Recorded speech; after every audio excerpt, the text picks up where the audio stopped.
Hey, good evening there, Sweet Peas. Basic Prepper Mom Myra. So I tried to talk about this morning and it just wasn't coming out right. So at the end of the day, let's try it. Beginning of the day, obviously I did not have enough coffee, so let's try the end of the day.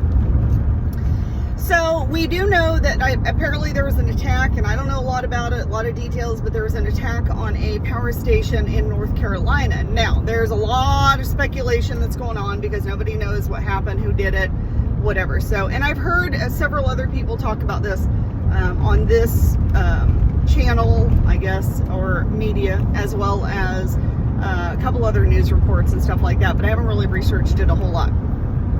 But want to talk about the concern for Offgridity. Yes, I said Offgridity. I have made up my own word.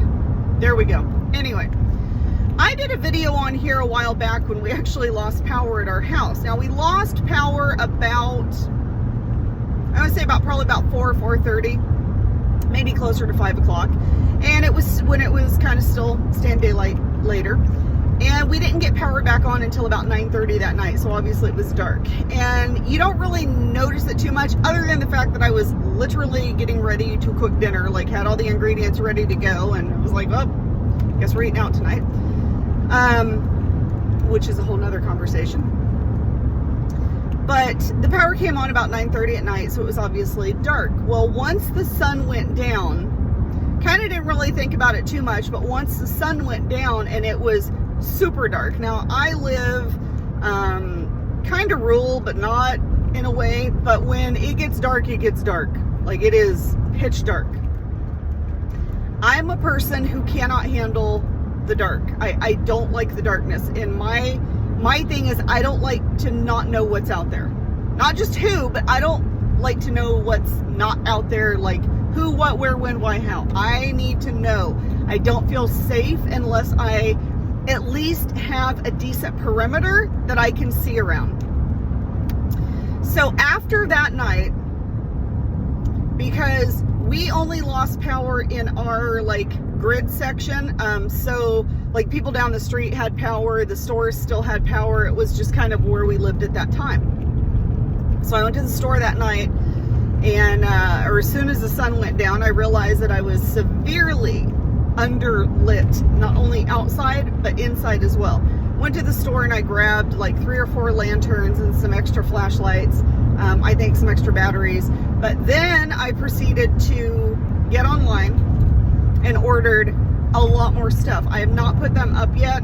We've been super crazy busy, but I ended up getting a lot more solar lights to put outside, and not just any solar lights. I actually really researched and looked at what are some good quality high LED lights, and so we're going to put that up more on the outside of the perimeter, because like right around the house, I think we're sort of okay. I think I'm going to put a couple more right outside the house, but a little bit further out down the driveway, I definitely want to put something down there as well.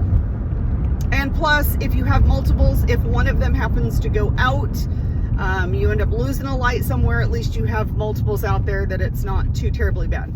And currently we don't have, I only have about four outside solar LED lights, which is, for my area, for my property, is nothing. So I got some more outside lights. I also got indoor lights, all kinds of different, I got different lanterns, which take different batteries, different fuel sources.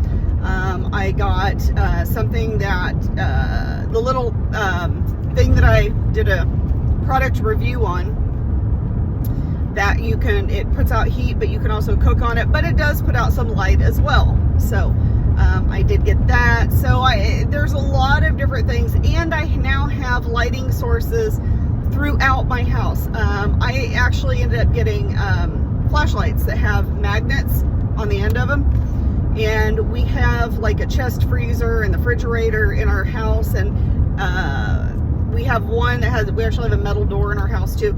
So it's kind of nice to just take those flashlights, even the smaller ones, and just stick them there so that if something happens, everyone knows they're right here. You just grab them and go.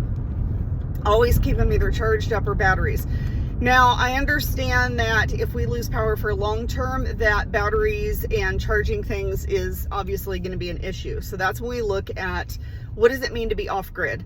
You know, a lot of people talk about living off grid or being off grid. Well, if you lose power for up to 48 hours, to me, that's short term, especially here in Northern California, because we have the rolling blackouts and brownouts anyway. So it is what it is. Sometimes we lose power for 24 to 48 hours because they want to shut our grid off.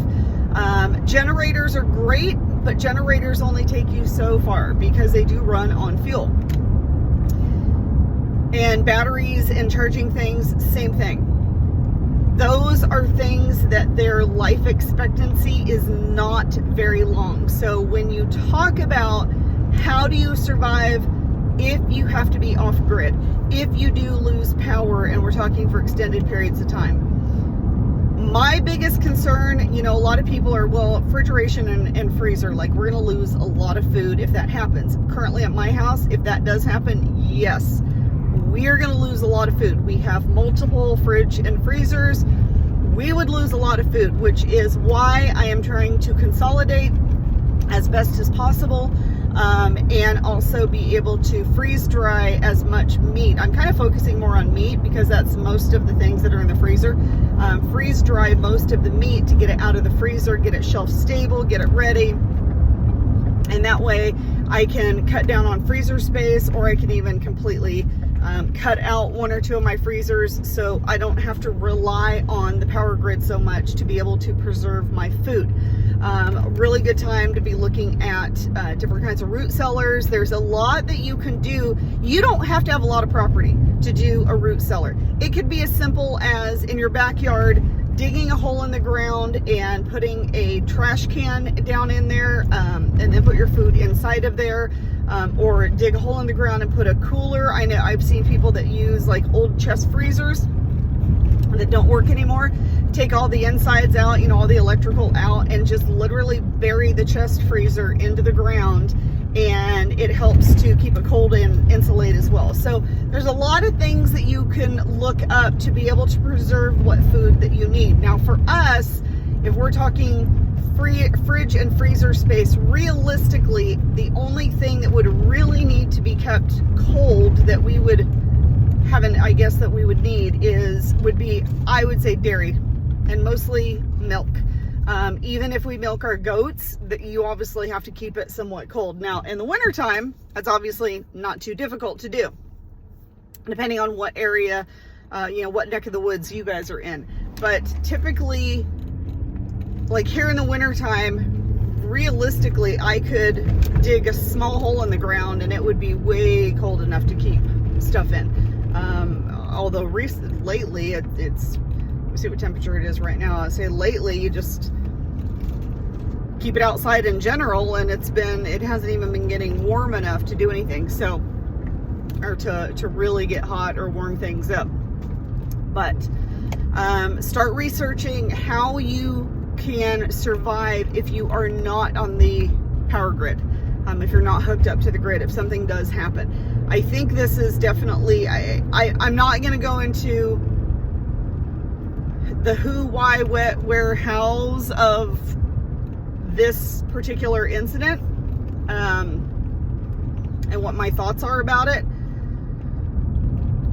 But let's just say that I think this is a very big wake-up call as to how vulnerable our power grid is, how vulnerable our power systems are, how vulnerable we are as Americans to be so reliant on something that is not completely secure. So look at, and to be honest, my biggest issue with the power going off is the lighting situation. Because like I said, I cannot handle being in the dark. So by far, to me, it is the lighting situation. So that is my top priority. food and refrigeration and stuff like that, I can get around that, no problem. That does not concern me, but mine is definitely the lighting situation. Heat is another thing, especially in the wintertime. We have a wood burning stove, so I'm not even worried about that. We have enough fuel, we have enough wood, we can absolutely survive. But if you happen to be in an apartment or in an area that all you have is electric heat, how are you going to heat yourself? Because let me tell you, you can survive a whole lot better trying to keep yourself cool in the summertime without AC rather than trying to keep yourself warm in the wintertime without heat, especially if you live in a really harsh climate. So heat in the wintertime is an absolute must. So start looking at some different alternate options and alternatives that you can do to heat your house. But look at your family situation. That's what I would just sit down, look at your family situation, look at what your needs are, look at who is in your household, and come up with a plan that if for some reason, even if it's for a week, even if it's for 2 weeks, whether it's from a natural disaster, whether it's from just something happening to the power grid, whether it's, oh no, something broke, we can't replace it, whatever the situation, look at your family and come up with a plan on what is most important to us if we are off the power grid and how do we get around that. So look at that, make a plan. Like I've said before, just make a plan.